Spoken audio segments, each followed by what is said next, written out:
Hi friends, मैं बाल मुकुंद पंड्या आज आपके लिए लेके आया हूँ एक स्पेशल एपिसोड।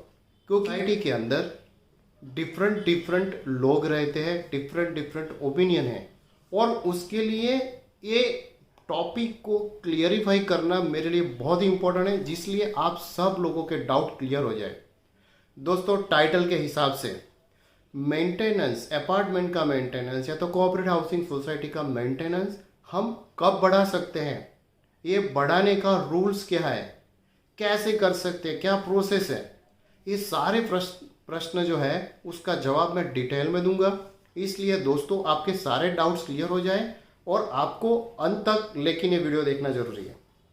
दोस्तों, मैं आपके लिए cooperative housing society problem solutions और आप लोगों ने पूछे हुए सवालों का मीन्स आंसर लेके आपके साथ वीडियो शेयर करता हूँ और आपका रिस्पॉन्स भी अच्छा है। दोस्तों, ऐसे ही प्यार देते रहना। अभी तक आपने मेरी चैनल को सब्सक्राइब नहीं किया तो सब्सक्राइब कीजिए, लाइक कीजिए और दोस्तों के साथ शेयर कीजिए।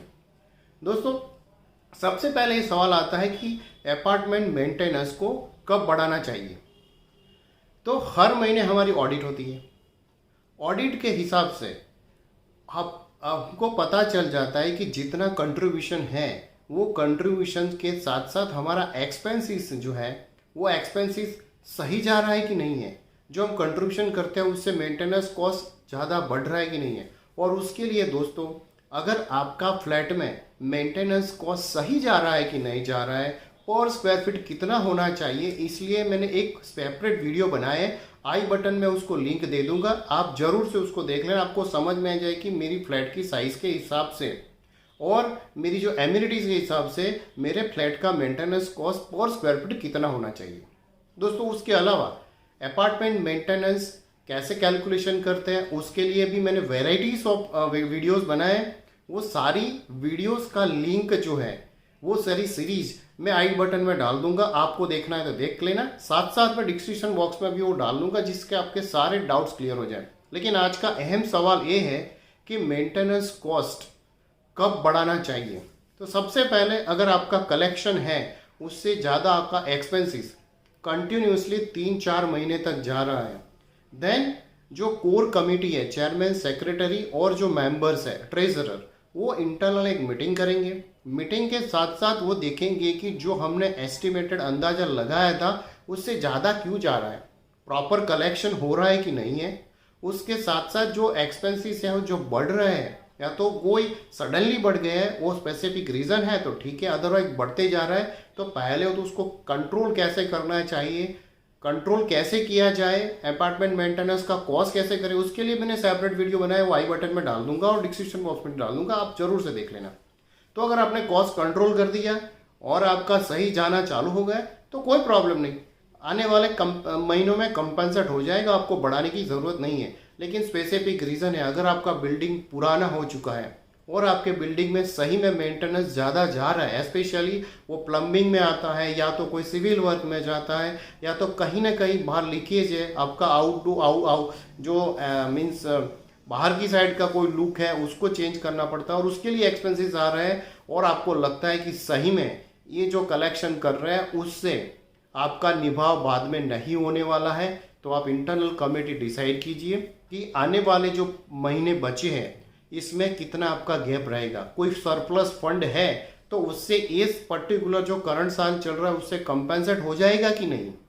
अगर हो जाए, क्योंकि कुछ बैलेंस तो होगा, वो फंड से अगर हो जाए तो ठीक है, आप डिसाइड कर लेना कि जितना कंट्रोल हो सकता है ये मंथ फाइनेंशियल खत्म हो जाए तब तक रहे।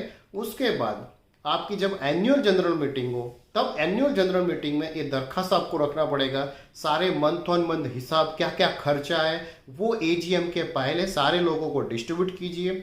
वो हिसाब ऐसा करो कि वो चार्टर्ड अकाउंट के साथ ऑडिट किया हो, इसलिए सबको ट्रस्ट बैठे। और उसके बाद आप उसमें प्रपोजल रखना पड़ेगा कि भाई ये जो अपना खर्चा है वो इस हिसाब से बढ़ रहा है, जेन्युइन खर्चा है और उसके लिए प्रेजेंटली सपोज हम कुछ जो एक्सपेंसेस कलेक्शन कर रहे, अरे जो आप मेंटेनेंस कॉस्ट कलेक्ट कर रहे हैं उसकी ज़्यादा इतना परसेंटेज या तो इतनी अमाउंट हमको पर फ्लैट ए लेना है। दोस्तों, अभी उसके साथ कुछ लोग होंगे जो उसके लिए मना भी करेंगे कि हम क्यों इतना मेंटेनेंस दें, क्यों हमारा ज़्यादा बढ़ रहा है। तो एज अ कोर कमिटी को जिम्मेदारी है कि वो एक्सप्लेन पर्टिकुलरली करे कि यहाँ पे एक्सपेंस ज़्यादा जा रहा है, और सारे लोगों के सामने दरखास्त रखे कि सपोज आपके पास कोई सुझाव है कि ये हम कुछ कंट्रोल कर सकते हैं, या तो नई रेवेन्यू इकट्ठा कर सकते हैं जिसकी वजह से आपका कम खर्चा हो। नई रेवेन्यू की मैं बात कर रहा हूँ, तो मैंने apartment part 1, part 2, part 3 separately आपके लिए बनाया था, और अगर आपको अभी भी पढ़ना है तो मैं आई बटन में लिंक दे दूंगा, आप उसमें से ज़रूर पढ़ लेना, वॉच कर देना, और डिस्क्रिप्शन में लिंक भी डाल दूंगा।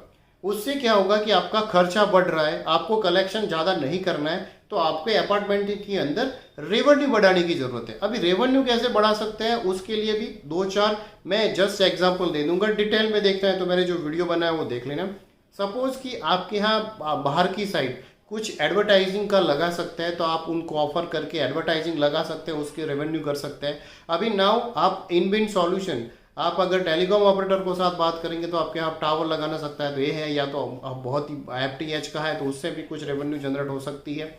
सेकंडली, सपोज आपके यहाँ पे इंटरनली आप कुछ ऐसा सोच सकते हैं कि कुछ बैनर बनाया जाए, कुछ ऐसा सोसाइटी में अगर आपके पास बड़ा सा हॉल है और उसको यूटिलाइज करके बाहर की पार्टी को कर सकते हैं, या तो फिर आपके लिफ्ट और उसके अंदर आप कुछ एक्सपेंसिव, सपोज कि कोई मकान चेंज कर रहा है तो नया मकान में आ रहा है, उसके लिफ्ट का पर्टिकुलरली खर्चा आपको इतना लेना पड़ेगा। ट्रांसफ़र भी आप बढ़ा सकते हैं कि भाई पहले इतना ट्रांसफ़र भी था, लेकिन जो भी आप एक्सपेंसिव रेवेन्यू बढ़ाना चाहते हो वो सारे मेंबर की सहमति होनी चाहिए, उसका प्रॉपर डॉक्यूमेंटेशन होना चाहिए, और डॉक्यूमेंटेशन के बाद सहमति के साथ वो डॉक्यूमेंटेशन का MOM जो है मीटिंग का, वो आप सारे लोगों को सर्कुलेट किया जाए, जिसकी वजह से सबको पता चले कि एक्सपेंसिस ये है, खर्चा इतना हो रहा है और नया रेवेन्यू हम इतना बढ़ा रहे हैं, और उसके हिसाब से आने वाले महीनों में आपका खर्चा कम हो।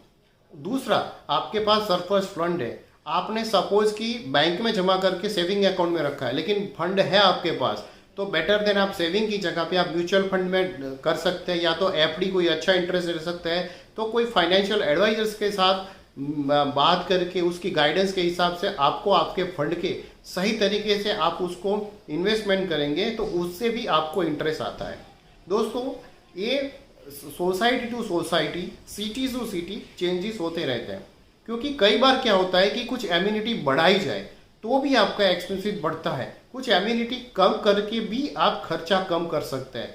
आप इलेक्ट्रिसिटी लाइटिंग में भी आप सोलर सिस्टम को लगा के भी आप उसका इलेक्ट्रिसिटी कम करके आप फ्री कर सकते हैं। इवन दो कुछ ऐसे सिटीज़ है जो मैं अहमदाबाद और सूरत की बात करूं कि जहाँ पे पावर कंडीशन अच्छी है, आप वहाँ पे सोलर लगा के जो भी जनरेट होगी इसमें से आपका जो मंथली कंजम्पशन होगा उसमें से वो निकल जाती है, और उसके एडिशनल आपको जो होगा वो आपके लाइट बिल के अंदर वो जमा होती है। तो ऐसी सारी चीज़ करके आप खुद का खर्चा और सारा बचा सकते हैं, और आपके जो अपार्टमेंट और उसमें आपका मंथली जो आप एक्सपेंस बढ़ाना चाहते हो उसकी जगह पे वही खर्चे में आप आने वाले फ्यूचर में कर सकते हैं। दोस्तों, ये ब्रीफ आइडिया था। आपको ये वीडियो कैसा लगा, आपसे फीडबैक मुझे चाहिए, और आपको अगर कोई कंसर्न है तो please drop me the message. Thank you दोस्तों।